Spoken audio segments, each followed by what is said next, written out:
Boa tarde.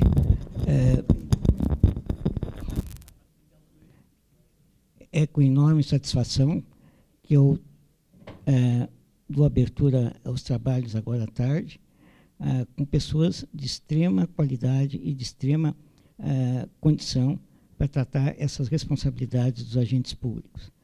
Parece que realmente as coisas estão se desenvolvendo de uma maneira extremamente intensa, extremamente profunda, talvez até além da expectativa dos seus pensadores sobre esse seminário, o que nos deixa extremamente satisfeitos, sobretudo também pela participação dos convidados e da Assembleia que está aqui presente, das pessoas que estão aqui presentes.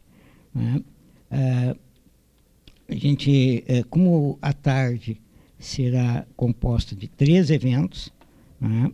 A gente vai tentar ser o mais organizado e o mais cuidadoso possível para que esse processo não se alongue demais numa coisa e diminuto na outra. Tentar ser o mais equilibradamente possível. Né? E, nesse sentido, eu gostaria de destacar algumas coisas que têm sido envolvidas, apesar de que eu, como cientista político, estou um pouco à distância da ênfase desse seminário, no sentido de que ontem e hoje tem se ouvido muito falar de geógrafos, urbanistas, arquitetos, né?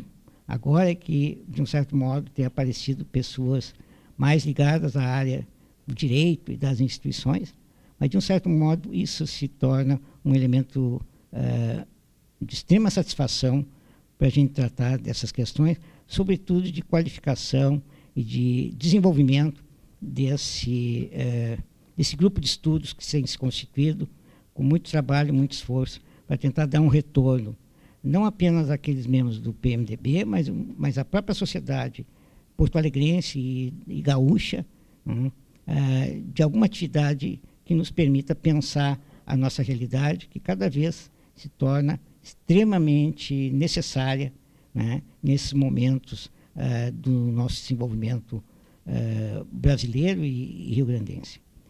De formas que eu gostaria de imediatamente passar a palavra ao professor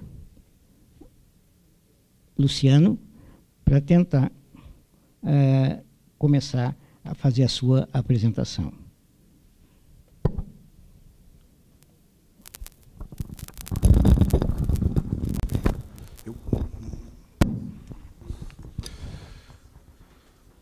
Boa tarde. A saudação ao professor Dr. Gervásio Neves, em cuja pessoa saúdo todas as pessoas aqui presentes, pelo trabalho desenvolvido à frente da Fundação Ulisses Guimarães, e principalmente por proporcionar esse espaço de reflexão. Toda atividade de debate acerca da atividade dos agentes públicos é bem-vinda nessa quadra histórica em que vivemos, porque a transparência e a disseminação de informações constituem um dos pilares fundamentais do nosso processo democrático brasileiro. Saúdo o professor Eduardo Corsetti, os demais integrantes da mesa, Dr. Rodrigo, Dr. Plínio, e o meu estimado professor Manuel André da Rocha, a quem revejo depois de muitos anos, já vencidos os bancos escolares, e alguém com quem, com certeza, nós aprenderemos muito hoje acerca dessa matéria que envolve a atividade estatal por meio de seus agentes públicos. Eu vou pedir permissão aos amigos para passar aqui para baixo, porque existe um veso de promotor que foi do júri, que é o de falar de pé. Então, me permito.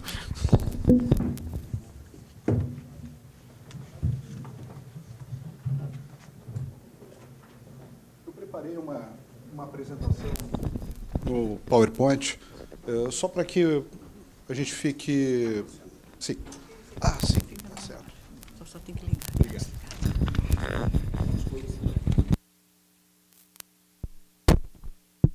Agora sim. Então, o tema que nos é proposto é justamente sobre as competências e responsabilidades.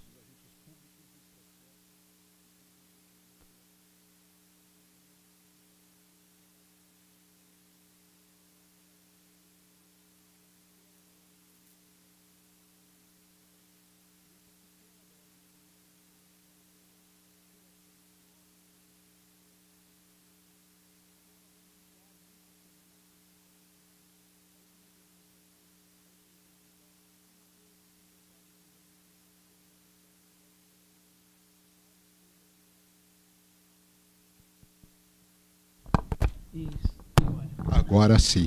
Vários temas que são tratados no âmbito dos estudos de arquitetura, que dizem respeito com planejamento urbano, distribuição espacial das atividades na cidade e a capacidade de intervenção do poder público nessa qualidade. Então, quando nós falamos em responsabilização, responsabilidade, eu sempre convido os meus interlocutores a avançar um pouco além do senso comum.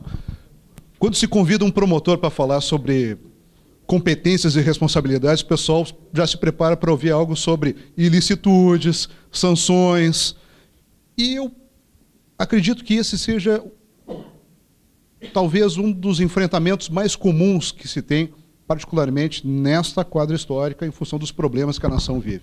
Mas eu proponho que nós enfrentemos o problema de uma outra maneira, por um viés positivo, vinculando a uma outra temática, justamente, que é a da promoção do desenvolvimento. A promoção do desenvolvimento envolve, sim, uma responsabilidade do agente público e do gestor na promoção do bem comum e na promoção das finalidades e objetivos previstos na Constituição Federal. E, para o exercício dessas faculdades, justamente nós temos o tema associado, que é o das competências administrativas, das competências legais. Então, desenvolvimento é uma matéria que, evidentemente, é inesgotável do ponto de vista do seu estudo teórico, mas há um dado fundamental, um traço essencial que é comum a todas as formulações, que é justamente a ideia de que o desenvolvimento, em alguma medida, está ligado à ideia de crescimento econômico, ou seja, de uma maior afluência, de uma maior disponibilidade dos bens da vida, de uma maior possibilidade de aquisição dos bens materiais. E o desenvolvimento também tem um outro traço, que é o fato de que ele não se confunde com o mero crescimento econômico. O crescimento econômico é parte integrante do processo de desenvolvimento, mas o desenvolvimento supõe também transformação qualitativa, para que nós possamos ter justamente um maior aumento de renda, crescimento da capacidade de consumir, a ampliação do acesso aos bens da vida e o alargamento da cidadania na fruição das conquistas sociais e mesmo tecnológicas da modernidade.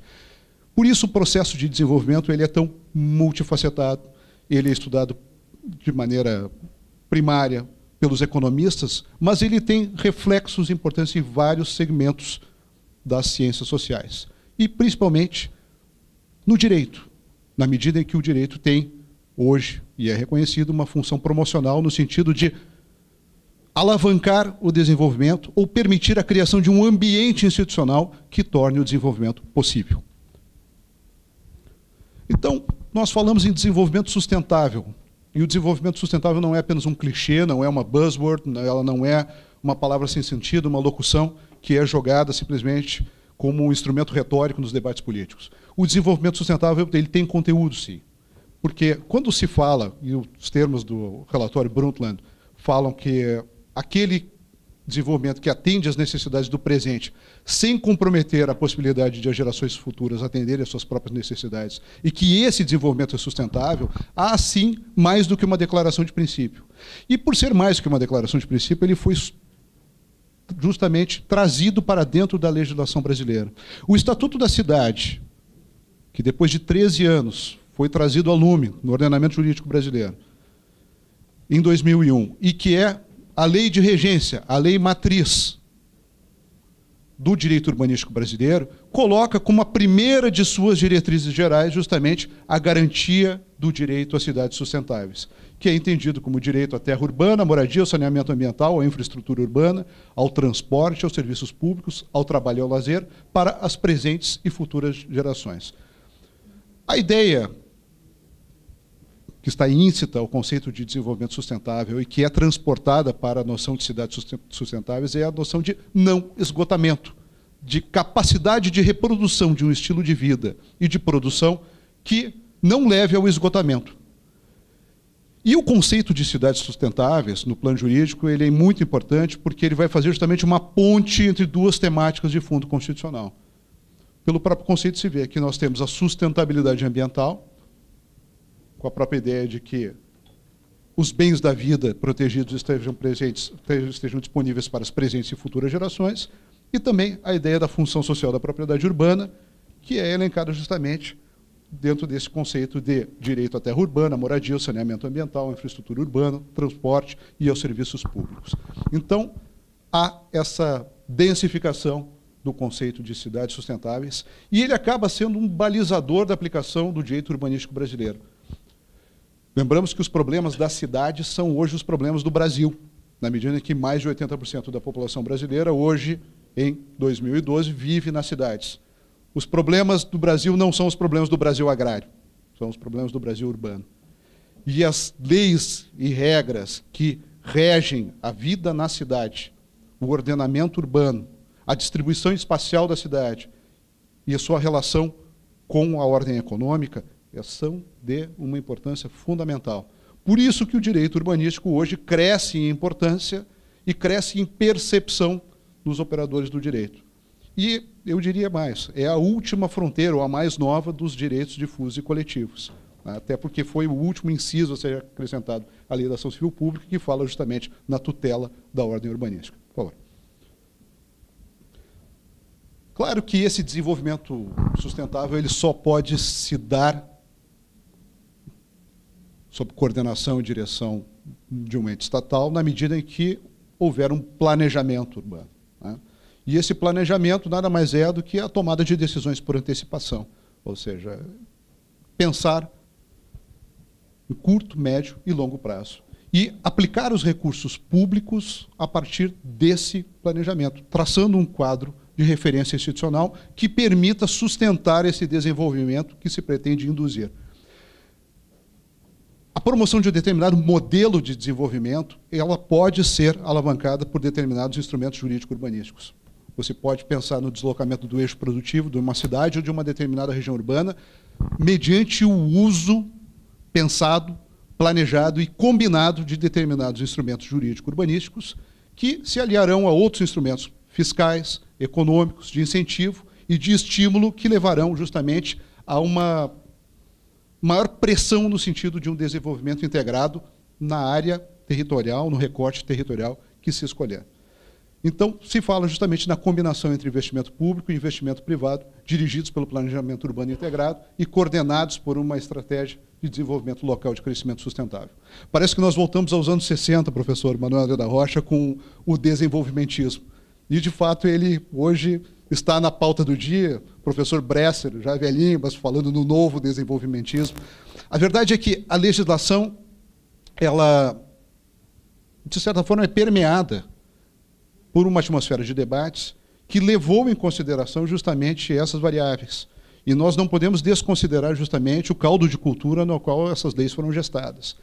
E justamente a ideia de um planejamento integrado que possa ser utilizado pelo gestor público, pelo agente público, para fomentar ou estimular o desenvolvimento econômico em um determinado recorte territorial, isso deve ser levado em conta. Há, sim, um declínio da cultura do planejamento do Brasil, ou poderíamos dizer que houve um declínio da cultura do planejamento no Brasil, principalmente a partir do começo da década de 90. As razões ideológicas, as matrizes desse esvaziamento do planejamento do Brasil não encontram espaço para ser tratadas justamente aqui nessa intervenção rápida e despretensiosa que faço aos senhores. Mas o fato é que nós tivemos, sim, uma espécie de desmonte da capacidade do Estado para justamente promover e conduzir o processo de desenvolvimento. Isso acabou se refletindo em várias áreas. Uma delas foi justamente a perda de controle do Poder Executivo sobre o processo de elaboração orçamentária. O que justamente nessa época, na primeira metade dos anos 90, levou justamente à captura do processo de construção do orçamento por segmentos com interesses não republicanos dentro da Câmara dos Deputados. Os senhores se recordam bem, porque houve justamente uma quebra, uma transição imperfeita nesse contexto de esvaziamento da cultura de planejamento. Há quem diga, como o Marcelo Lopes de Souza, no seu livro Mudar a Cidade, que o planejamento foi abandonado em favor de uma ideia alternativa, que é uma ideia de gestão. Talvez haja algo de verdade nisso. O fato é que há um esvaziamento dos procedimentos de longo prazo em favor de programas específicos de médio e curto prazo e de ações pontuais. O que leva, e essa expressão eu tenho usado em todas as palestras, a transformação da ideia de uma gestão pública planejada, que é a correta, prevista na Constituição, em favor de uma ideia de uma administração do cotidiano, que é o que nós vemos na maior parte dos municípios, nos estados, na União menos, mas na escala de baixo, onde estão a maioria dos problemas da população, que é justamente na administração municipal, a administração do dia a dia, e da quais os prefeitos não conseguem se livrar, não conseguem romper, e que acaba colocando barreiras à própria ideia de um desenvolvimento planejado da cidade. Hoje nós não conseguimos, dentro das cidades, salvo se a sua dimensão é aceitável, se ela é controlável em cidades menores, e se há uma ambiência de paz político-institucional que permita isso, nós não conseguimos pensar coletivamente dentro dos municípios o que nós queremos para o município dali a 10 anos, daqui a 15 anos, daqui a 20 anos. Quantos são de Porto Alegre? Por favor, levantem a mão. Como é que Porto Alegre vai ser em 2030? Os senhores têm alguma ideia? Existe debate institucional, existe debate público sobre isso. Vejam, a culpa não é dos gestores. Eu não culpo o prefeito A, B ou C, mas há um esvaziamento da noção de planejamento. E se esvazia o planejamento, você esvazia a ideia de construir a longo prazo, de debater o amanhã e de estabelecer metas e objetivos que sejam objeto de um consenso na comunidade. Esse é um grande problema. Por favor. Eu fiz esse desvio para tratar desse tema justamente para lembrar que o planejamento para o desenvolvimento sustentável ele é um processo sistêmico e integrado. Ou seja, iniciativas de curto prazo, pontuais, ações isoladas, setoriais, tópicas, elas não encontram resultado a médio e longo prazo. Elas podem satisfazer interesses específicos e construir soluções para problemas delimitados, tanto no espaço quanto no tempo, de uma maneira muito pontual. Mas o desenvolvimento, eu trago justamente a citação do professor Alonso, ele é um processo de longo prazo e ele deve ser pensado de maneira sistêmica e integrada. Por favor. E esse planejamento municipal integrado, e é o ponto que eu queria chegar com vocês, ele tem várias facetas. Nós falamos habitualmente no plano diretor, em Porto Alegre, o plano diretor de desenvolvimento urbano ambiental. Por quê? Porque o plano diretor ele está previsto lá na Constituição e depois no Estatuto da Cidade como instrumento básico da política de desenvolvimento e expansão urbana. Mas o plano diretor ele não opera num vazio legal. Ele opera justamente em consonância com outros instrumentos, outras instâncias de planejamento estabelecidas dentro do âmbito municipal. Então, além do plano diretor, nós teríamos que pensar na integração necessária com os chamados planos de integração, como é o caso dos planos que dizem com a região metropolitana, com as aglomerações urbanas, e nós temos as 3 no Rio Grande do Sul, e com as micro-regiões, com as instâncias do planejamento orçamentário e fiscal, como o caso do PPA, da LDO e da lei orçamentária, porque de nada adianta nós pensarmos o futuro e projetarmos se nós não tivermos a disponibilidade de recursos para tanto. Os planos de desenvolvimento econômico e social específicos, pensados para situações próprias de cada município ou de cada recorte territorial. Os planos setoriais ou específicos e determinados por lei, e hoje eles abundam. Eu cito 2, o Plano Local de Habitação de Interesse Social, cujo prazo para a elaboração, por sinal, fechou em 31 de dezembro de 2011, que era o prazo para que os municípios tivessem a possibilidade de se credenciar e receber dinheiro do Fundo de Habitação de Interesse Social, um fundo federal. O Plano Local de Gestão de Resíduos, enfim, vários planos setoriais ou específicos, e o próprio plano de governo, porque cada gestão ingressa com uma determinada ideia, um conjunto de propostas que vão constituir o seu planejamento estratégico, o seu plano de governo, o seu plano de ação. E eles também terão que dialogar e conversar dentro de uma estrutura de um planejamento municipal integrado. Há espaço para isso, há espaço para a contingência, nem tudo está pré-determinado, mas é importante que os planos de governo, os planos de ação específicos de cada agremiação política, que empolga o poder num período de um quadriênio, tenham alguma conexão, algum diálogo com as instâncias permanentes, as estruturas permanentes de planejamento.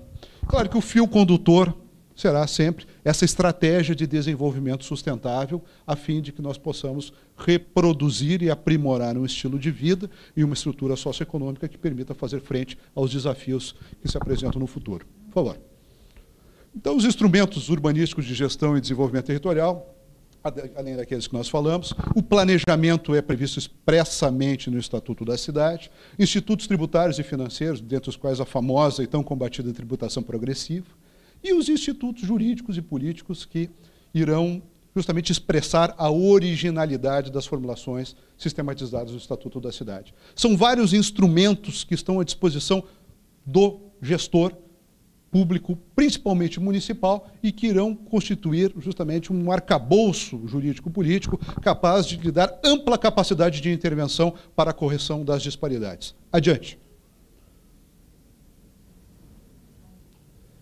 Um exemplo que eu dou é o das operações urbanas consorciadas, que nada mais são do que casos especiais de combinação de investimentos públicos e privados, que estão previstos no artigo 31 e seguintes do Estatuto da Cidade, e que justamente objetivam essa transformação do tecido social urbano mediante uma coordenação, uma direção das atividades por parte do poder público municipal. Adiante. A mensagem que eu deixo aos senhores é justamente no sentido de enfatizarmos a necessidade do desenvolvimento sustentável, porque o desenvolvimento ou será sustentável ou não será desenvolvimento.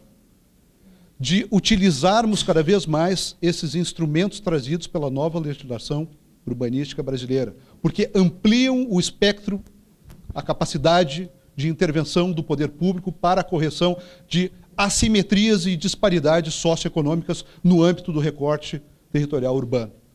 E, principalmente, e essa é a grande mensagem que eu deixo, que é necessário ousadia, é necessário coragem. E eu faço apenas uma observação a esse respeito. É possível, isso só o futuro dirá, o professor Manuel André da Rocha, que tem uma perspectiva de longo prazo muito maior e mais sofisticada que a minha, pode falar sobre isso depois. Talvez a ênfase nos instrumentos de controle da gestão pública, devido aos escândalos, aos problemas de corrupção, tenha gerado, em contrapartida, um efeito não desejado, que é um ethos de gestores públicos que não têm coragem, que se sentem extremamente manietados e que não têm a coragem de ousar. Porque para construirmos uma gestão pública capaz de ensejar o desenvolvimento sustentável, é necessário, sim, criatividade, ousadia, coragem para usar os instrumentos jurídicos postos pela legislação e visão de futuro. Essa é a mensagem que deixo para os senhores e agradeço a atenção nesse pós-almoço tão soporífero, que eu sei como é. Obrigado.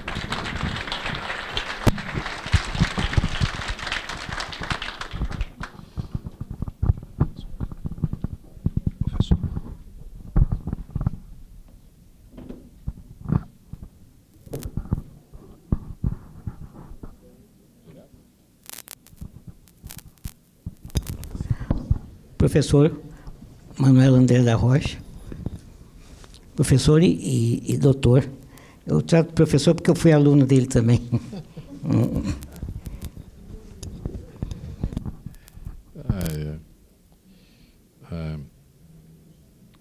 Prezado Corsetti, que nos lidera hoje, colegas da mesa,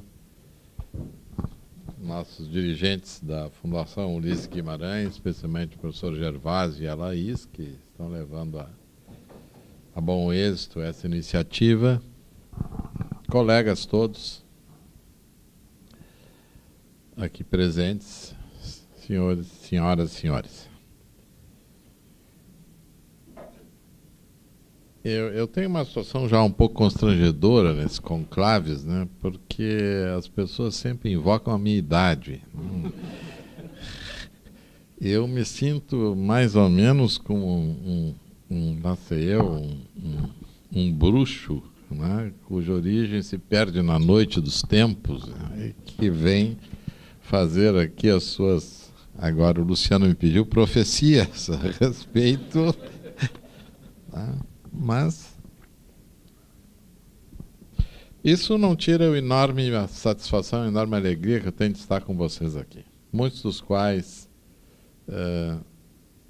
foram colegas de trabalho em diferentes momentos, em diferentes empreitadas, muitos dos quais foram meus alunos, que eu guardo todos com muito carinho no meu coração.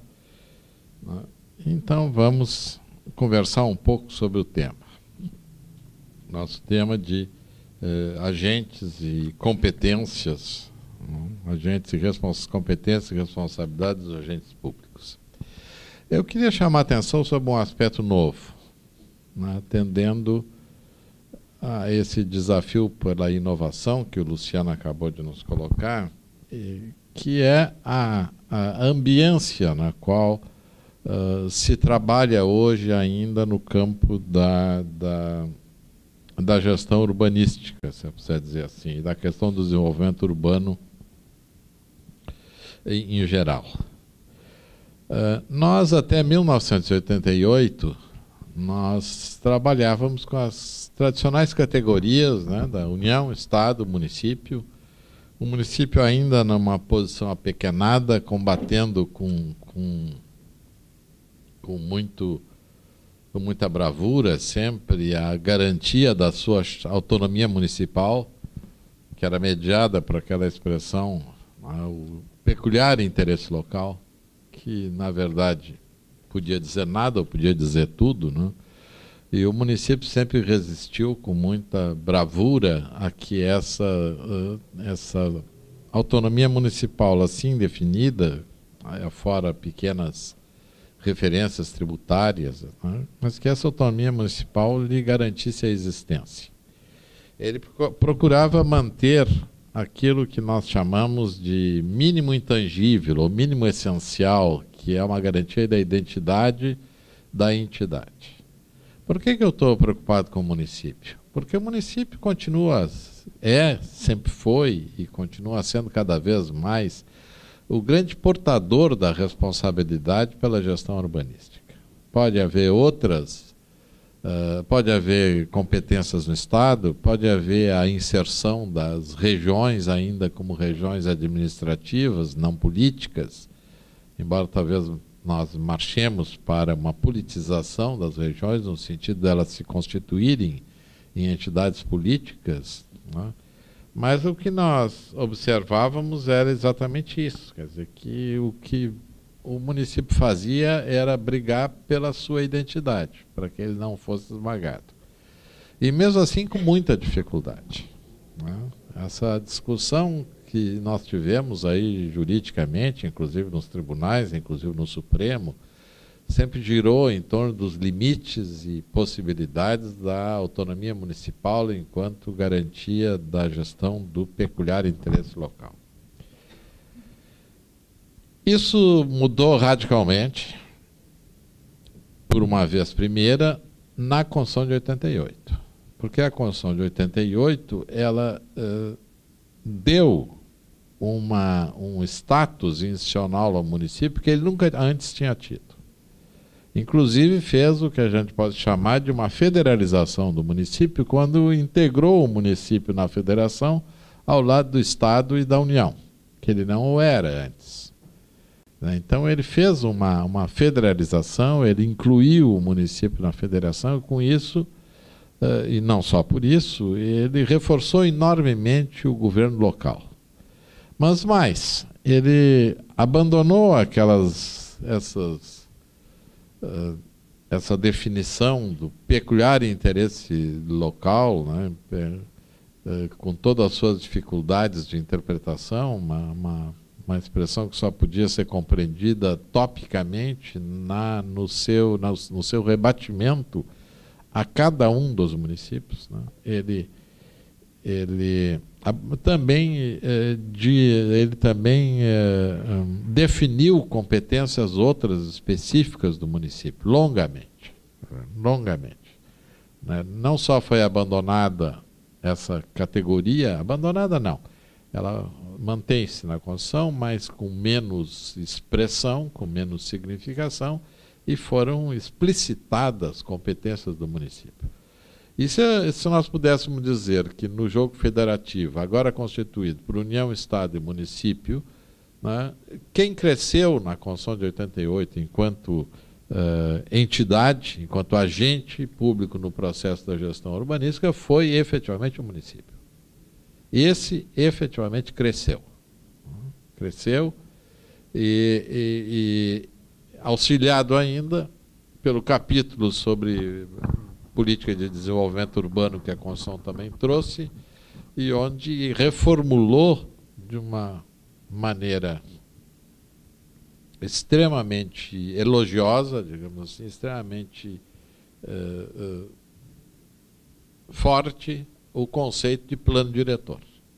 E transformou o plano diretor praticamente na terceira linha, no terceiro vetor de definição da propriedade urbana, como nós não tínhamos antes. Até esse momento, embora essa discussão já existisse, mas não estava sendo acolhida em nenhum dos nossos grandes textos, né, constitucionais, até esse momento a velha propriedade, a propriedade urbana continuava sendo medida pelas velhas categorias de testada e dimensão de frente aos fundos, quer dizer, a propriedade agrária romana clássica, que valia pela sua superfície agriculturável, né, e não pela capacidade de receber edificação. Então, isso nós, os urbanistas, os colegas que trabalharam antes de 88 a questão da propriedade urbana, fizeram piruetas dignas de um Cirque du Soleil, né, para criar inovações aí que conseguissem quebrar as algemas romanistas, né? Então foi solo criado, é o exemplo maior, reunir a Carta do Embu, uma série de esforços que se fazia para tentar romper o romanismo que ainda segurava, na ambiência do antigo Código Civil de 1916, segurava a questão da propriedade urbana. A Constituição de 88, afora exaltar o município, afora discriminar de modo muito forte as suas competências, também instituiu no plano diretor um instrumento de configuração da propriedade urbana como nós nunca antes tivéramos. Então, a Constituição de 88 teve esse primeiro dom. Quer dizer, ela federalizou o município, ela o integrou ao lado da União e do Estado, né? Eu não estou falando do Distrito Federal, que sempre é uma coisa sui generis, né? Ela federalizou o município, ela discriminou-lhe as competências, além da esotérica definição do que seria o peculiar interesse local, né? E ela deu-lhe um instrumento, tornado inclusive obrigatório em alguns casos, deu-lhe um instrumento de configuração da propriedade urbanística no plano do seu coeficiente de edificabilidade. E isso é uma mudança radical em relação a todo o tempo anterior. Se para outra coisa não houvesse servido a Constituição de 88, só por isso ela merecia ser saudada como talvez a mais importante Constituição que foi se construindo ao longo do período republicano. E na Constituição de 46, ainda antes dessa nova ambiência, nós tivemos grandes dificuldades, né, e no período da ditadura militar, que de todas as formas buscou golpear a autonomia do município, retirando-lhe a eleição dos prefeitos, retirando-lhe a autonomia na gestão orçamentária e financeira, de todas as maneiras, né? E nesse movimento de fluxo e refluxo que as nossas constituições representam, assim como nós exaltamos em grau nunca suficiente a questão dos direitos fundamentais, também se exaltou a figura do município e a garantia da sua identidade, do seu mínimo intangível, do seu mínimo essencial, agora com muitas melhores condições de defesa briosa do que antes. Muito melhores condições. Então, há uma superação de conflitos quanto à questão da autonomia municipal. Fica mais claro o jogo.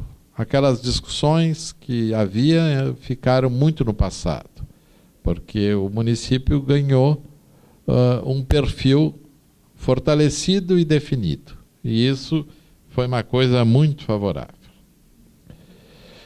Outra consequência da Constituição de 88 é que aumentaram as competências comuns.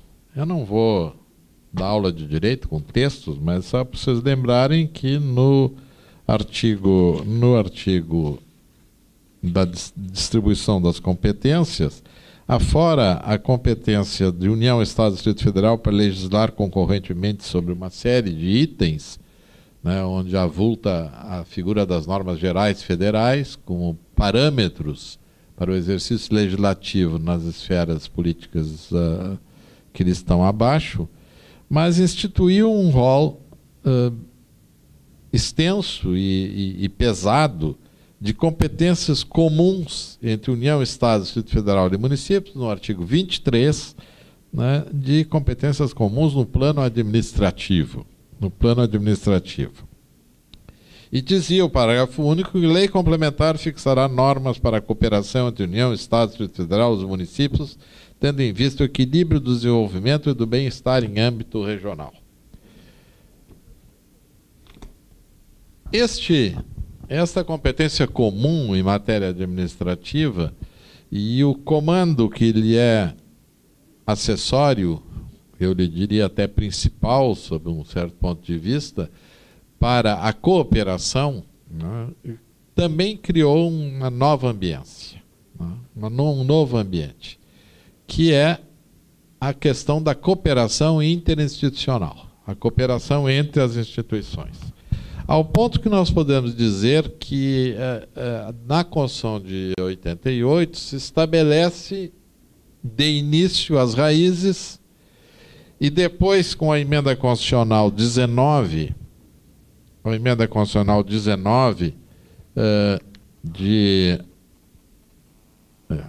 não guardo datas, de 98, com a Emenda Constitucional 19 de 98, se estabelece um federalismo cooperativo, como que nós nunca tínhamos tido institucionalizado.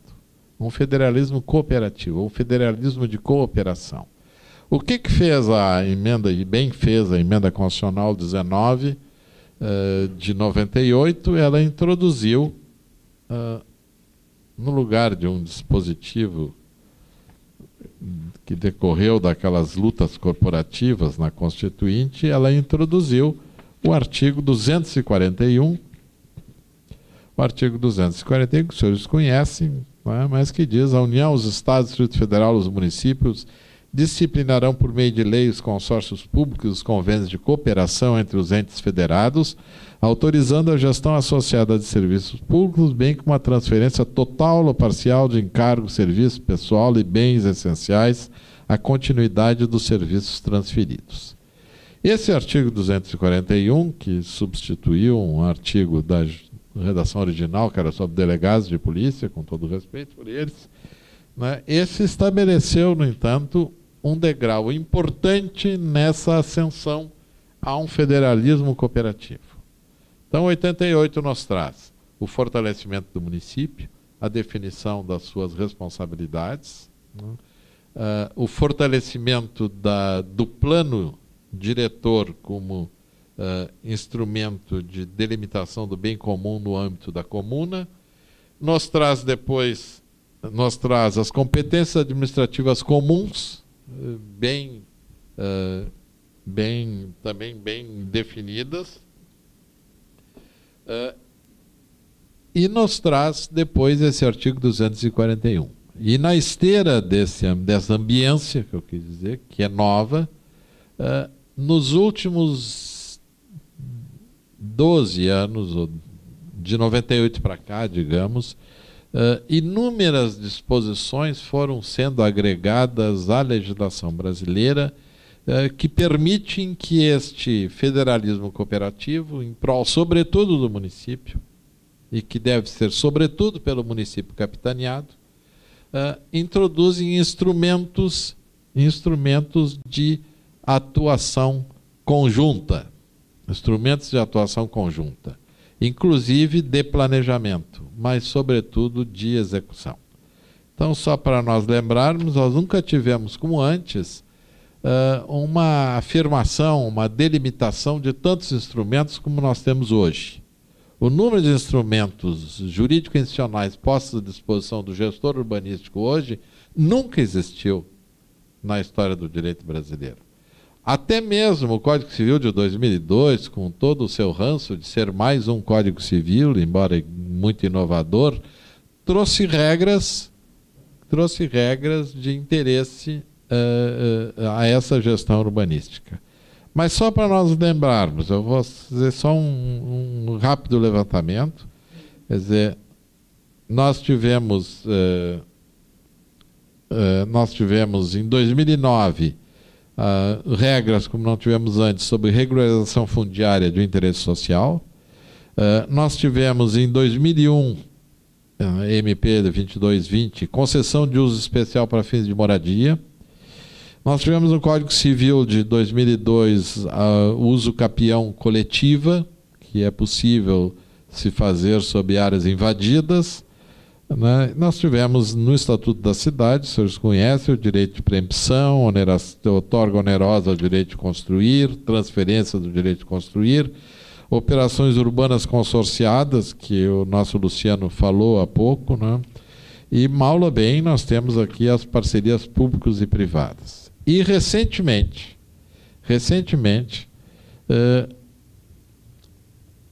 o programa, embora o nome de marketing Minha Casa Minha Vida, ele traz um conjunto de medidas jurídicas, urbanísticas, ambientais e sociais que tem forte impacto nas possibilidades de atuação do município e também dos estados conjuntamente, né? Dos estados da própria União, e aliás tem sido isso o que nós temos visto aí sendo feito.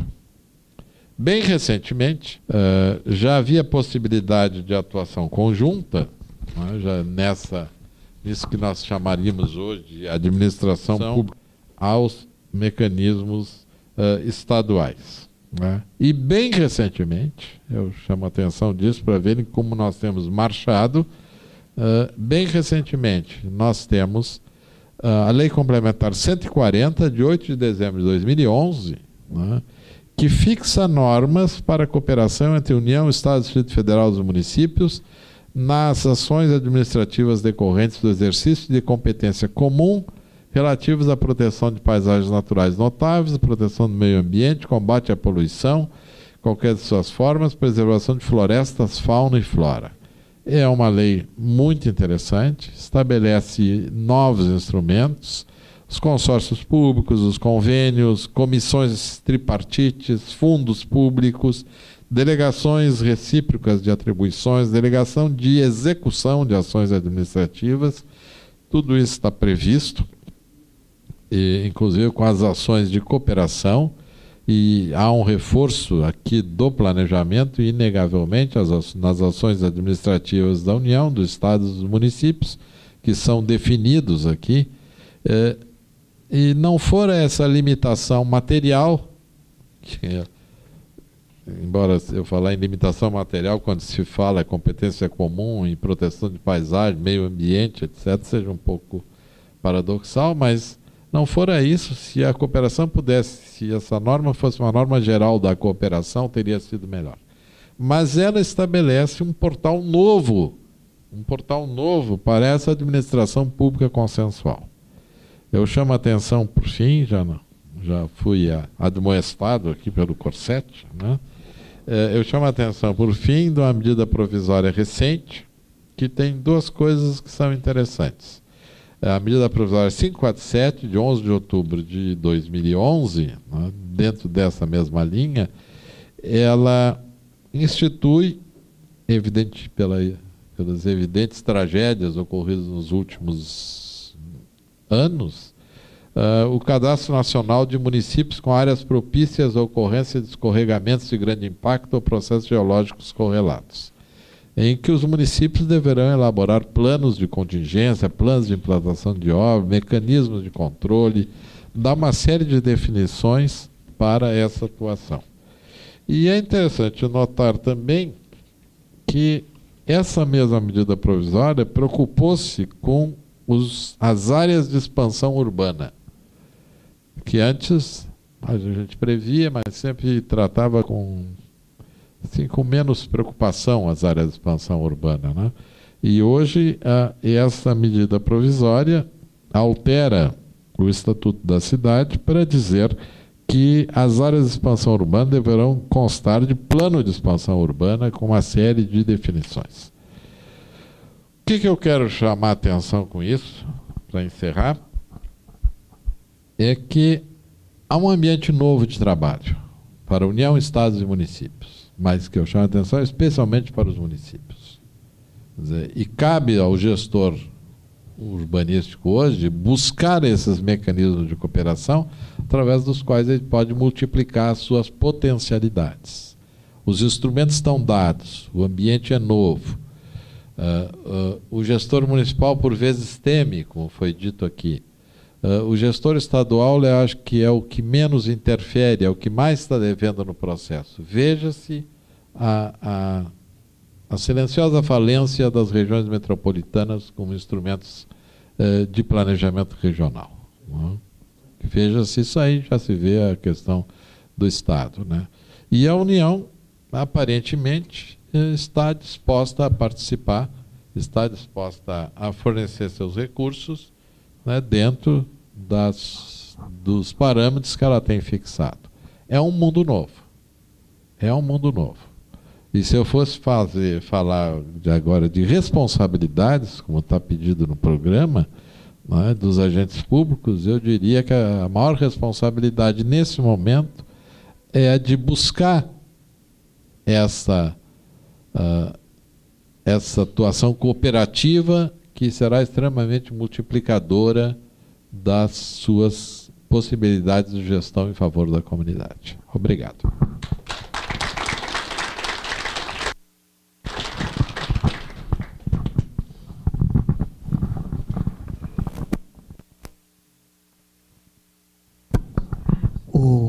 Eu passaria imediatamente para o senhor Plínio Alexandre Vargas. Tá.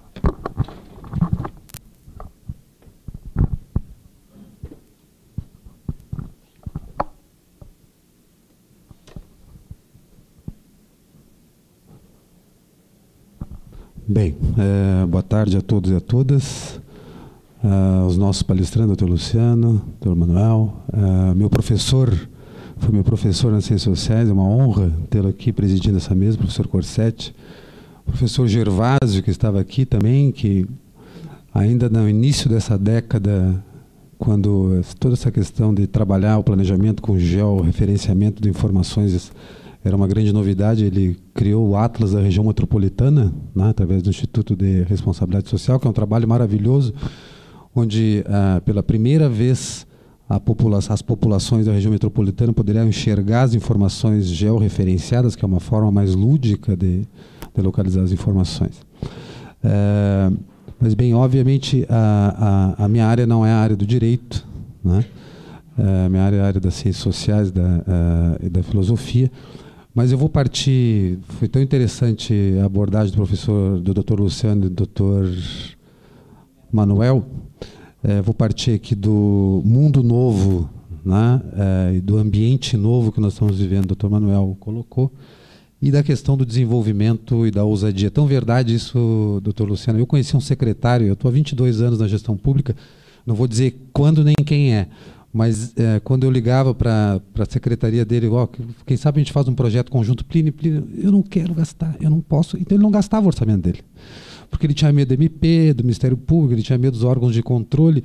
E, efetivamente, eu sempre costumo dizer, eu trabalhei muito no Estado com o Ministério Público, o juizado da criança e adolescente, a doutora Vera Deboni, doutor Saraiva, doutor Luciano Murat. É muito mais tranquilo trabalhar de uma forma parceira com esses órgãos de controle do que, às vezes, esse verdadeiro terror que tem ainda hoje dentro da administração pública. Vem MP com os TAC, quer dizer, é muito mais tranquilo. Assim nós criamos, inclusive, uma proposta que esse governo dá continuidade, que é o programa socioeducativo com CONCIG, com PIG, um processo bom, maravilhoso. Mas por que o ambiente novo e também a questão da ousadia, mas principalmente a questão do ambiente novo? Nós vivemos mesmo uma época, é uma época de uma crise que se arrasta. Ainda na década de 50, uma pensadora política, ela não gostava de ser chamada filósofa, Hannah Arendt, escreveu um livro fantástico que era O que é Política, onde colocava em xeque qual era o sentido da atividade política. Qual era o sentido do espaço público? Qual era o sentido de governar? Isso já em crise muito profunda na década de 50 do século passado. Mas muito antes ainda, Alex de Tocqueville, que é um dos maiores observadores da formação da sociedade americana, ficava apavorado que, na medida que grande parte da população norte-americana ela se tornava abastada, ela se retirava do espaço público. E ele fica apavorado com isso, porque toda a formação da sociedade americana é uma formação que é aquilo que Hannah Arendt chama de construção do poder.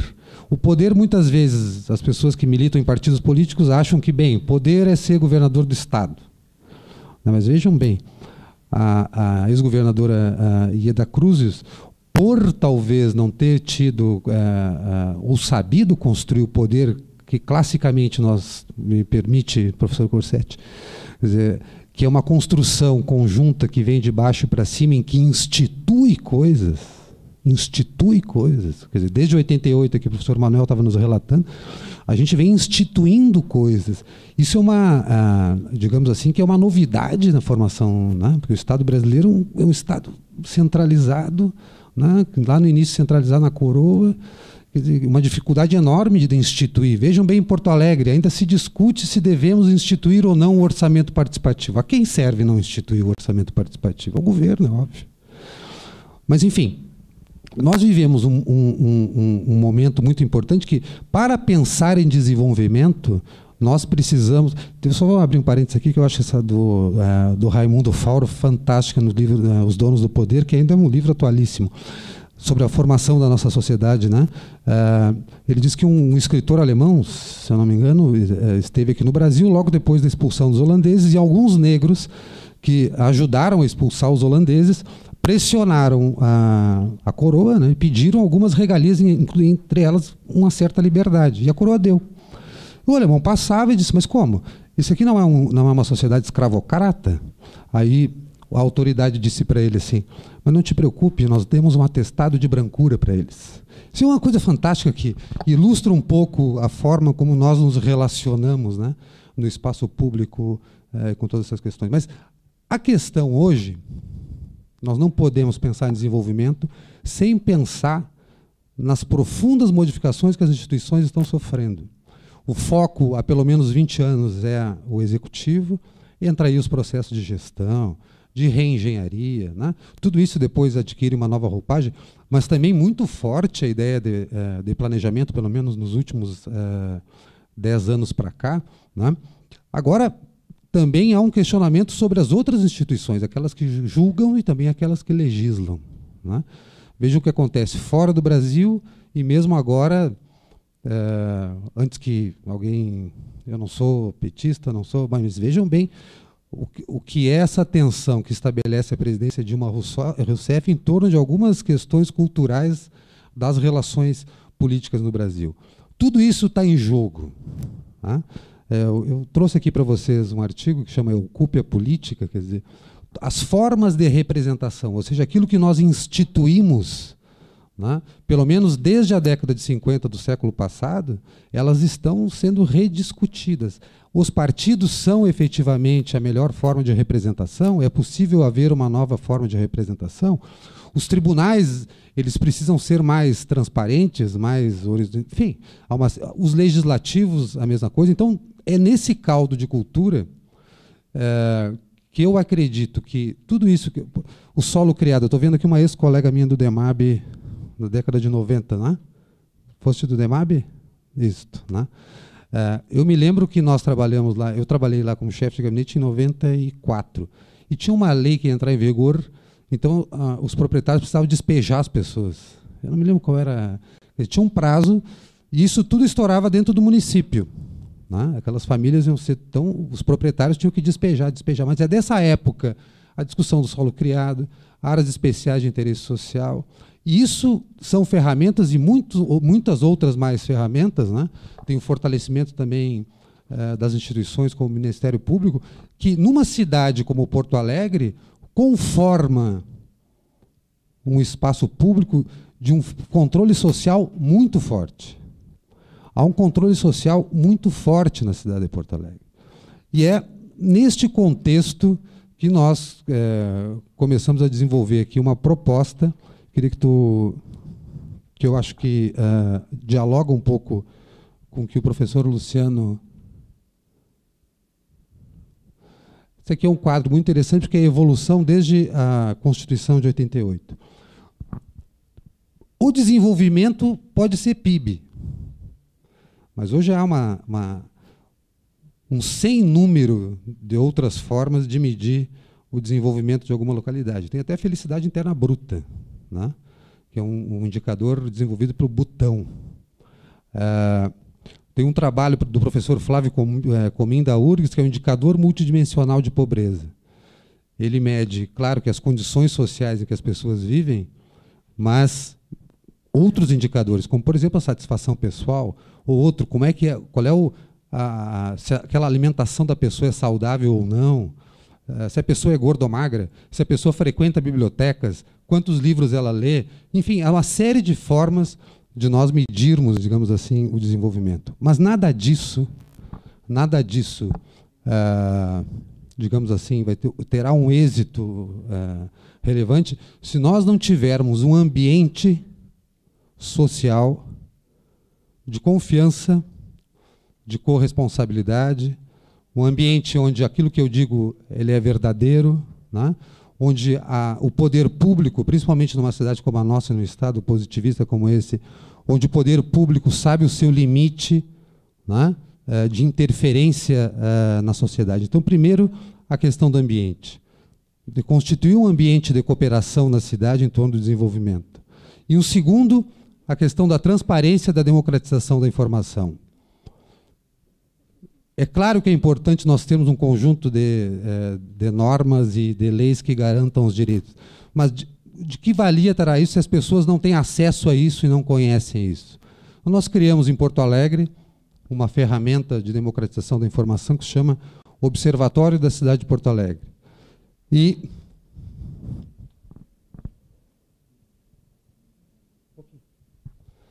o Observatório da Cidade de Porto Alegre, que disponibiliza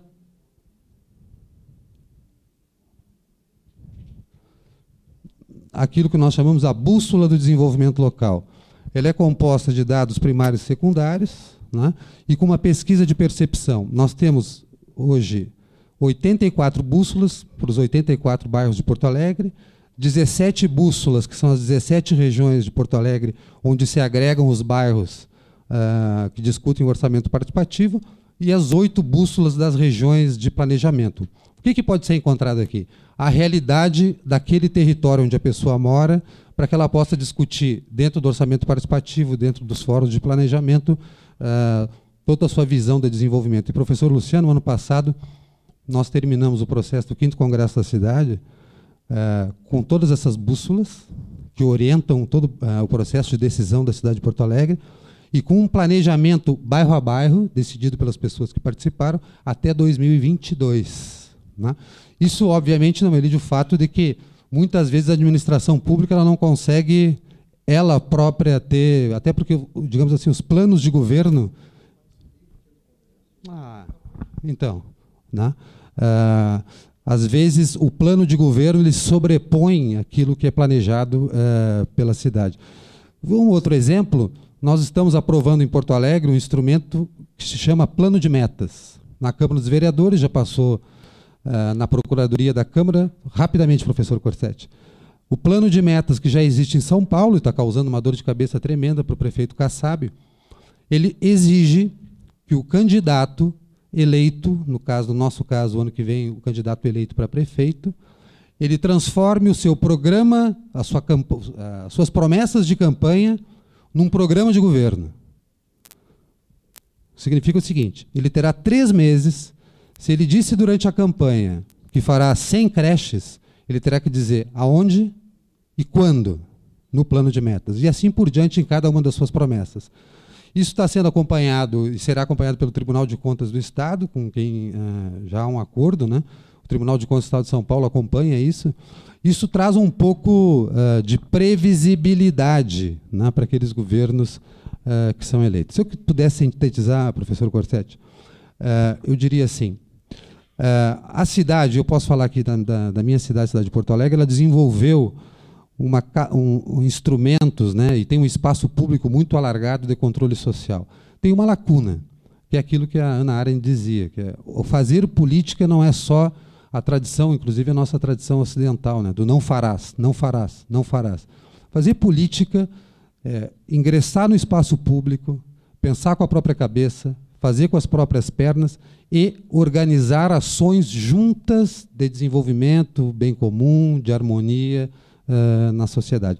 Eu acho que esse ambiente, professor, é o ambiente que nós estamos vivendo hoje no Brasil, no mundo. A Cláudia Laetano escreveu esses dias na Zero Hora uma frase que para mim foi fantástica, né? Ela diz assim, é como se nós estivéssemos diante de uma cachoeira, um enorme volume de águas e não tivéssemos inventado as hidrelétricas ainda. Obrigado.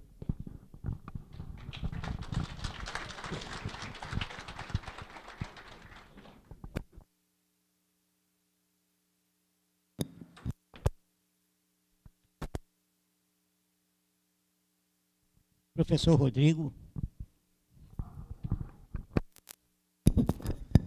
Obrigado, boa tarde a todos. Eu gostaria de agradecer o convite do professor Corsetti, meu colega da universidade, para participar deste debate com colegas tão ilustres na mesa.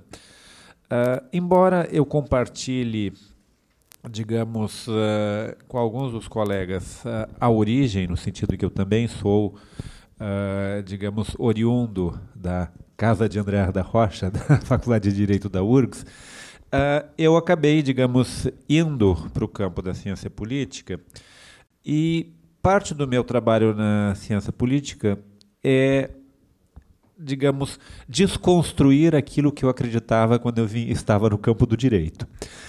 Vejam, um dos princípios básicos que a gente aprende no direito é de que a ordem jurídica faz sentido, que ela não tem contradições, que as leis se integram entre si, que a Constituição, como lei superior, digamos, emana as normas gerais e que todas, de alguma forma, se ajustam. Eu diria o seguinte, embora esteja num texto clássico que antes era o caos e fez-se a luz, no nosso mundo real, a luz não se fez em todas as partes. Ou seja, nós convivemos com a ordem e com o caos ao mesmo tempo. Significa que no Brasil, nós temos uma enorme quantidade de ordenamentos jurídicos, particularmente avançamos muito a partir da Constituição de 88, dentro de um ordenamento democrático, mas nem sempre esse ordenamento funciona e é aplicado no mundo real e obtém os resultados que aqueles que o propuseram queriam. Isso trago a relação com o que o Plínio falava sobre a questão de objetivos do desenvolvimento, ou seja, cada vez mais, digamos, nós retornamos àquele princípio que estava na Declaração de Independência dos Estados Unidos, a busca da felicidade como um objetivo, ou seja, o desenvolvimento como algo não tão palpável. E eu parto disso para subverter um pouco o uso dos conceitos que titulam essa mesa. Quando falamos em competências e responsabilidades dos agentes públicos no processo de desenvolvimento local, se nós pensarmos, por exemplo, num sentido estrito do direito administrativo, os agentes públicos são, digamos, os ocupantes dos cargos e funções públicas, seja os do quadro permanente, seja aqueles que, por escolha política, eleição ou por nomeação política, estão, digamos, durante um determinado tempo nesse cargo. Nós poderíamos também incluir como agentes públicos, ainda dentro do limite mais tradicional do direito administrativo, todos aqueles ocupantes de funções de representações eventuais, como os membros de conselhos, conselhos de desenvolvimento, conselhos da criança, conselhos da saúde, conselhos da assistência, todas as áreas que nós temos hoje, em que representantes da sociedade, digamos, ao representar um determinado segmento ou população, também está se constituindo um agente público. Mas se nós tomarmos o sentido constitucional da ideia de cidadão, todo cidadão no Brasil é um agente público. No sentido de que ele tem uma capacidade de iniciativa para determinadas coisas. Talvez não todas aquelas que os ocupantes de determinados cargos. Ou seja, obviamente, a minha caneta não assina com a mesma força que a caneta do prefeito. Mas, para algumas coisas, eu tenho poder de iniciativa, poder de mobilização. Ou seja, eu posso assinar uma petição para iniciar o processo de criação de um projeto de lei de iniciativa popular, eu posso iniciar uma ação popular, eu posso, pelo direito de petição, hoje, solicitar documentos em qualquer repartição pública, ou seja, eu também tenho uma capacidade como agente. Se falamos em competências e responsabilidades, podemos pensar no sentido estrito de responsabilidade como responsabilidade pela lei, ao agente público estrito, mas também podemos pensar num sentido de responsabilidade política compartilhada entre todos nós na construção da sociedade. Se falamos em competências, temos que pensar os dois níveis de competência. Competência como poder legal para, e aí o grande problema, competência como capacidade para desenvolver. Ou seja, um dos nossos limites, onde esse mundo da lei nem sempre é o mundo real, é o fato de que nem sempre esses agentes, no sentido mais geral, ou seja, o conjunto dos cidadãos, têm uma concepção de responsabilidade em relação a ser partícipe desse processo, ou seja, considera que a responsabilidade é estritamente a da lei, então quem tem que fazer, quem tem que resolver os problemas é o agente público no sentido estrito. Quem tem competência ou tem capacidade para fazer isso seria o agente público no sentido estrito. E é isso que faz com que não funcione. Se nós pensarmos, por exemplo, a ideia de planejamento urbano e de desenvolvimento urbano, num sentido mais tradicional, que hoje está um pouco mais subvertido, mas que acaba sendo um domínio muito vinculado aos cursos de arquitetura e urbanismo, muitas vezes nós esquecemos que a cidade não é constituída de prédios e de ruas, mas de pessoas. E que não adianta planejar bem os prédios, as ruas, o comércio e esquecer das pessoas. Quando, por exemplo, nessa discussão, nós não pensamos política de desenvolvimento como algo que, digamos, não tem que ser pensado num conselho de desenvolvimento urbano ou num conselho municipal de transportes, mas tem que incluir o conselho do idoso, o conselho da criança, o conselho da mulher, o conselho da saúde. Por quê? Porque quem vai morar naquele bairro é uma pessoa concreta com as suas necessidades. Eu aprendi muito com as observações feitas pela experiência da minha esposa, que é assistente social. Há anos atrás trabalhava num programa de transferência de renda, visitando famílias, muitas vezes em áreas da cidade que estavam em processo, digamos, de reassentamento, urbanização. E ela me contava, às vezes, as perguntas que as pessoas faziam nesse processo. Por exemplo, uma determinada área, que próxima ao centro de Porto Alegre, estavam sendo construídas casas, digamos, sobradinhos, muito bonitos, urbanizados, com melhores condições sanitárias. E aí o indivíduo pergunta, mas dona, onde é que eu vou botar meu cavalo? Cavalo? Sim, eu sou carroceiro. No planejamento urbano não está previsto que o carroceiro mora no meio da cidade. Hoje em dia, inclusive, quer se negar isso, dizendo o seguinte, não, o carroceiro vai ser eliminado, vamos acabar com o cavalo. Não vai eliminar a necessidade de renda desse indivíduo e vai simplesmente retirar o instrumento de trabalho. Depois eu posso sentar e discutir com os ecologistas a relação do ser humano como também parte da ecologia.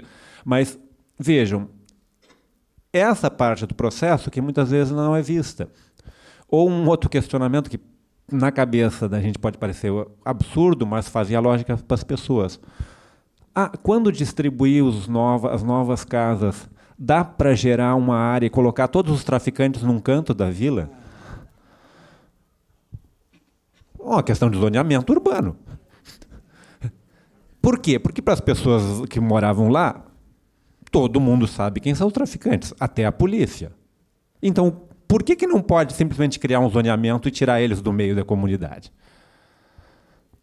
Ou seja, é mais complicado? Sim, mas é mais complicado, mas esse é um problema que teria de ser resolvido. Se a lei não resolve, então existe alguma coisa errada aí com a lei ou com a prática dela. Ou seja, ela não está tão integrada assim em todos os seus aspectos. O que nos remete para esse problema, digamos, de como nós pensamos o tempo do planejamento. Bom, a nossa legislação fala em plano plurianual como um plano de 4 anos. Ou seja, ela atrela o planejamento ao processo político eleitoral. Bom, isso é não querer planejar. Por quê? Porque o processo político eleitoral no Brasil, e isso não vai mudar de cima para baixo porque Deus quer ou porque a Dilma quer, isso é um processo mais complexo que envolve a sociedade, é constituído de amplas coalizões voláteis que dificilmente se reproduzem em 2 gestões seguidas. Portanto, o planejamento que é feito por uma não é seguido pela outra. E, inclusive, muitas vezes, negar o planejamento anterior é um instrumento de política para conseguir se reeleger. Por quê? Porque se eu elogio e mantenho o que o meu anterior faz, pode parecer que eu não estou fazendo nada.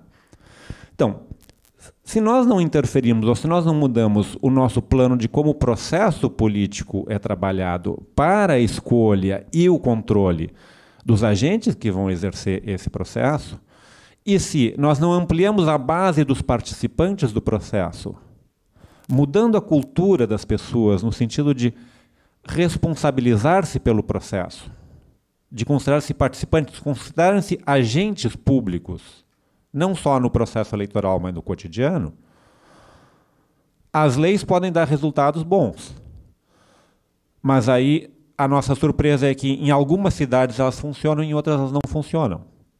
Em Porto Alegre pode funcionar, mas não era só porque as leis eram boas, é porque existia toda uma tradição anterior que demorou 50, 60, 70 anos de mobilização social e de construção de uma cultura de participação que passou de família para família, de comunidade para comunidade, que permitiu colocar os instrumentos em prática.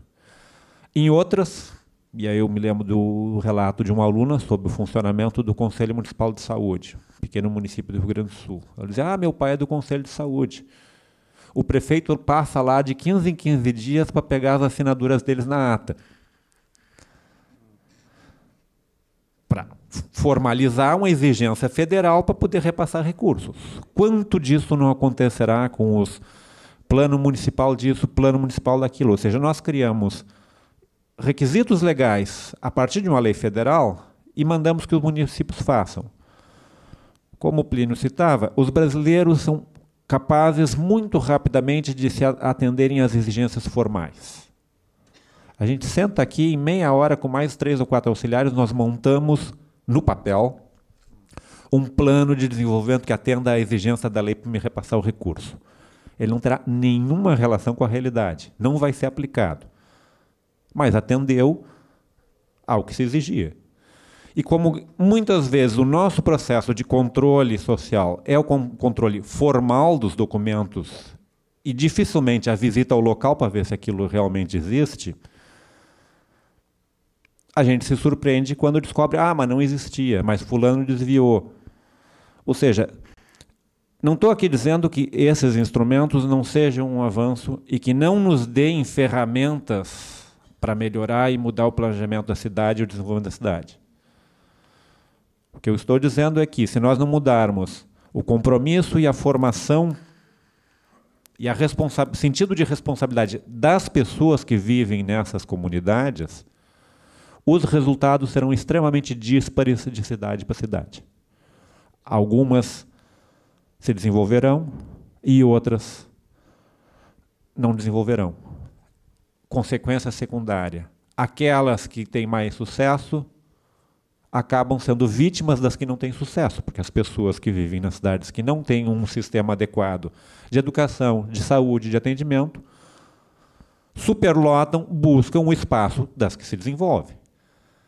E aí, muitas vezes, a cidade que tem sucesso é refém do seu sucesso, porque ela atrai a atenção dos que não têm sucesso, sem que, na prática, porque seja no mundo que fosse baseado na moral, aqueles que fizessem mal, aqueles que desviassem o recurso público, aqueles que não cumprissem a lei seriam punidos por isso.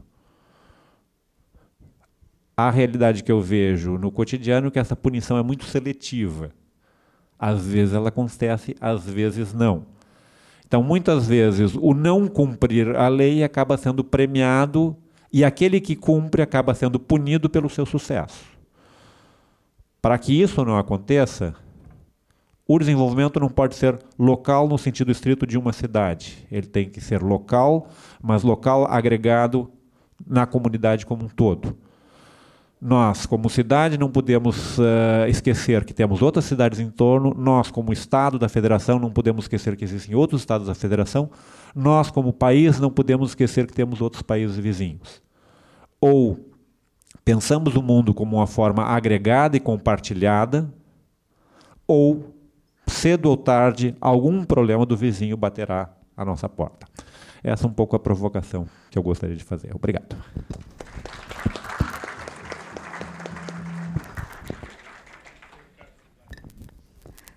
Bem, eu gostaria de fazer algumas pequenas observações que eu acho que são muito importantes.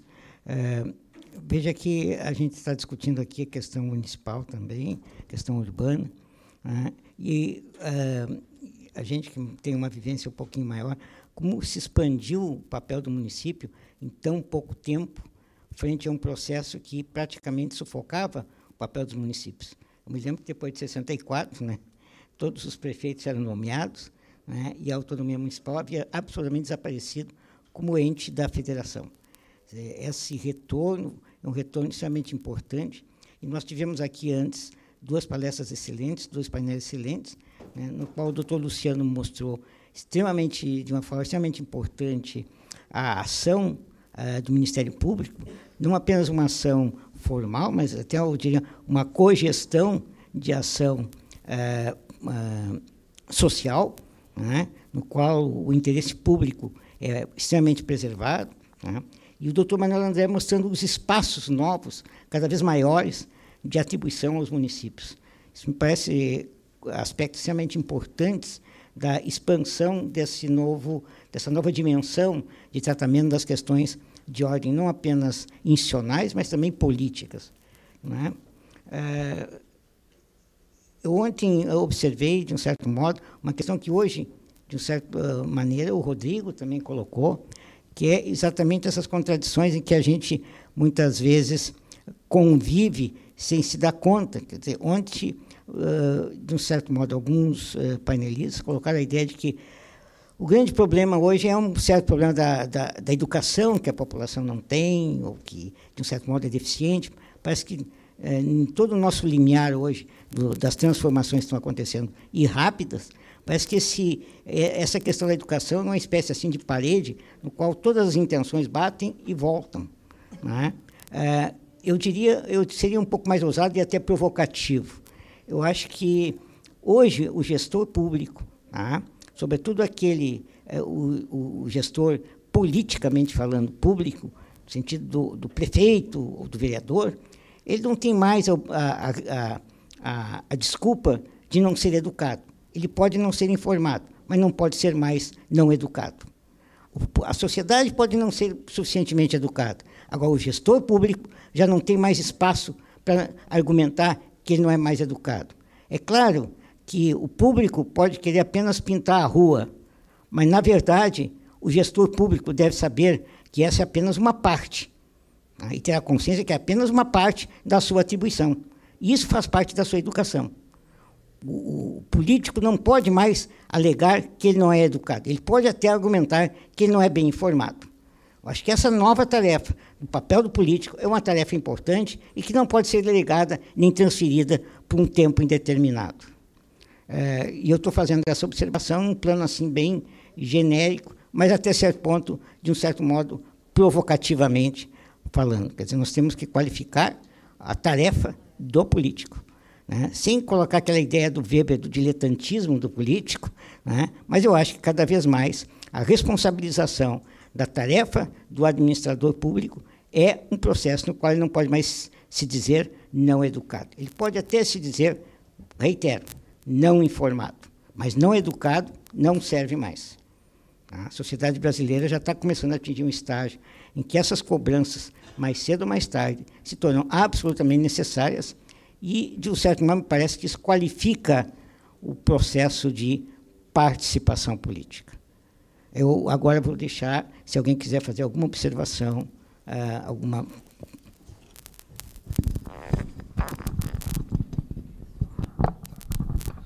Boa tarde a todos. Meu nome é Alfredo Crossetti Simon, sou procurador do Estado do Rio Grande do Sul e sou filiado ao PMDB de Canoas. Queria fazer uma saudação especial a todos os integrantes da mesa, em especial ao meu eterno procurador-geral, Dr. Manuel André da Rocha, que, além de orgulhar muitos casos da PGE, é um cientista jurídico gaúcho de enorme qualidade. Obviamente, para minha origem, eu vou me ater à questão jurídica. O artigo 23 fala nas competências comuns dos entes. O doutor Manuel colocou dessa nova lei no que tange a questão ambiental, mas por desenvolvimento das cidades também, as cidades às vezes têm que se desenvolver em cima de bens históricos, né? E como fica a ousadia do gestor público, né, de fazer um determinado shopping center, ou algum centro comercial, ou algum centro industrial, em uma área que potencialmente tem algum valor histórico? Como é que fica essa questão em face desta insegurança jurídica que que a lei complementar, que não surgiu para disciplinar essa matéria, desafia o gestor municipal que quer fazer uma cidade desenvolvida e sustentável em compatibilizar o desenvolvimento com a preservação do patrimônio histórico. É isso.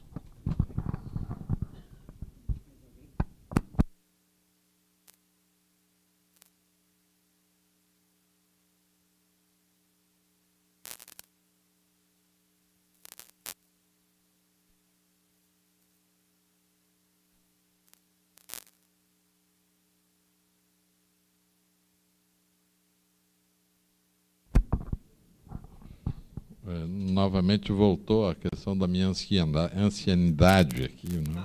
Tudo bem. Eu vou te responder e vou pegar uma carona na tua pergunta para dizer ao nosso querido Rodrigo, que está na mesa, que se educou lá na faculdade, talvez num momento integrista ainda de visão do ordenamento jurídico, né? Os temas hoje mais queridos na área do direito, lá dentro da relação docente, são exatamente as lacunas e os conflitos. A ideia de que haja um sistema íntegro e com uma logicidade interna pétrea, isso já desapareceu. Quer dizer, o que mais preocupa hoje são exatamente as situações em que, da ordem jurídica, surgem conflitos entre seus princípios, ou quando ela efetivamente não tem resposta porque é lacunosa, né? E aí é que, para usar uma expressão chula, é aí que a porca torce o rabo. Fica difícil. Bom, por que eu peguei essa carona? Porque a resposta ao Alfredo passa exatamente por isso. Quer dizer, se eu vou ter que enfrentar situações em que eu tenha necessidade de levar adiante um projeto de interesse para o desenvolvimento local e, no entanto, ele vai conflitar com necessidades de preservação de paisagem ou de patrimônio e assim por diante. Nós vamos ter que ponderar o que pode ser prevalente de modo total ou parcial e assim por diante. Tem uma coisa que está muito embora eu não seja praiano ou seja serrano, mas uma coisa que está muito em flagrância aí é a questão do bar lá de Capão, do bar do Tato, Baronda, bar do Tato, não sei o que mais, Atlântico, que querem derrubá-lo, embora ele já esteja lá há não sei quantos anos. Eu confesso, se eu fosse responder isso, que eu não teria a preocupação que o Ministério Público Federal, né, está tendo né, em nome de um outro valor. Existem coisas que identificam a cidade, são os seus pontos anímicos de referência.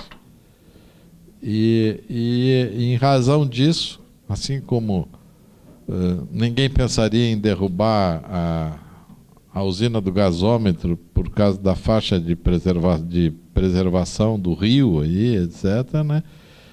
Eu acho que para a comunidade local, o bar Onda, ou seja lá o que for, ele é um ponto de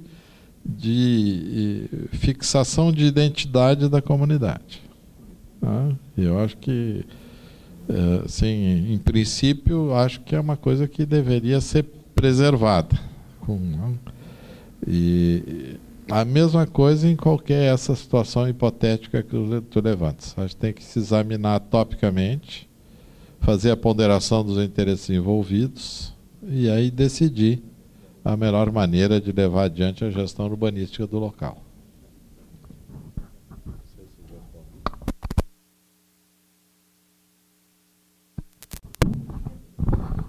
Lembro do Alfredo lá em Caxias do Sul, não é?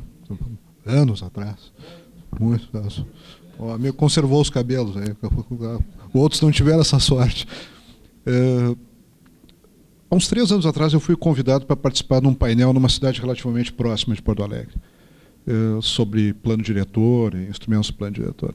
No dia de semana, à noite, fui. Geralmente esse tipo de debate, numa cidade de 25, 30 mil habitantes, tem 30 pessoas na plateia. Cheguei lá, tinha 150. Pô, tem alguma coisa aí.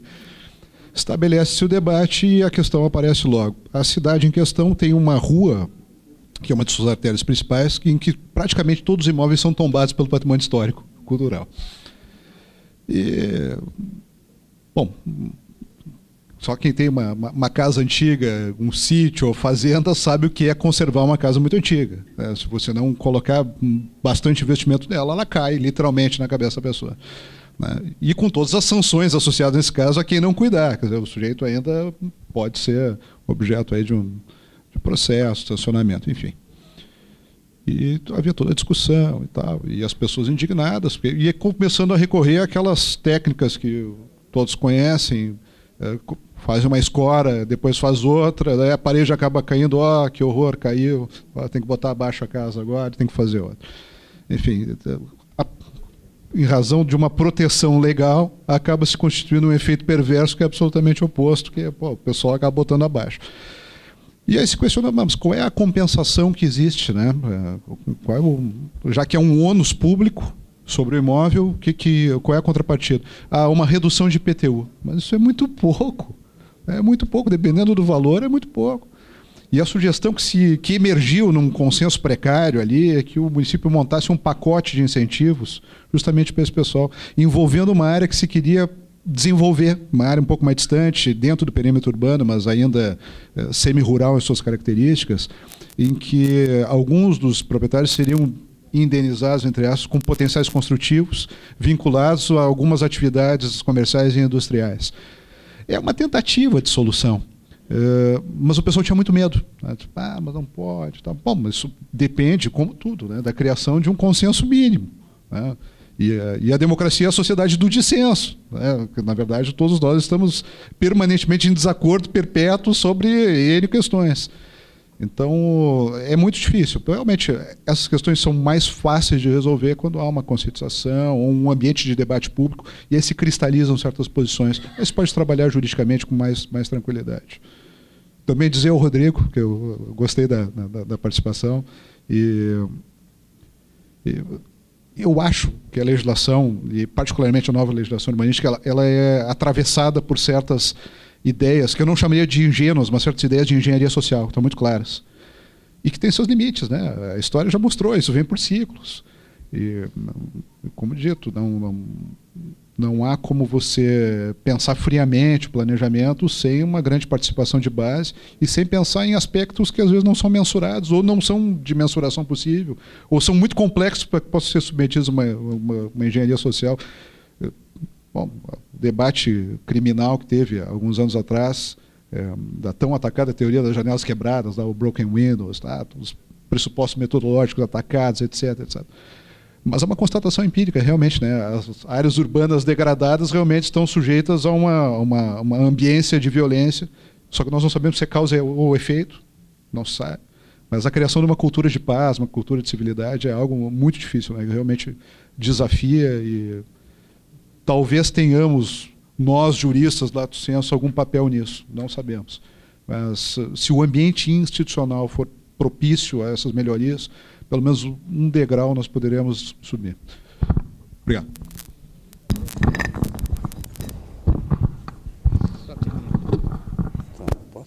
Não, só 2 minutos, Gervásio, não te preocupe. Eu só queria dar 2 exemplos aqui para ilustrar. Na década de 90, naquele primeiro governo do Olívio, depois do governo Tarso, nós transferimos 35 comunidades em Porto Alegre para a Zona Norte ali, Vila Tripa, a Caicai foi para a Zona Sul, mas depois teve a outra vila que ficava dentro do Riacho Ipiranga, sem escola, praticamente só com a infraestrutura e uma casa de emergência. Esse processo amadureceu tanto e com auxílio, com a fiscalização, né, institucional, o MP federal, inclusive, interviu. A Chocolatão, né, que foi transferida hoje.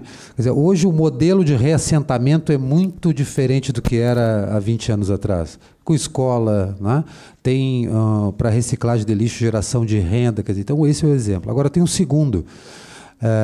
O poder que as redes sociais hoje constroem de opinião, inclusive incidindo sobre decisões do poder público, eu vou dar um exemplo aqui.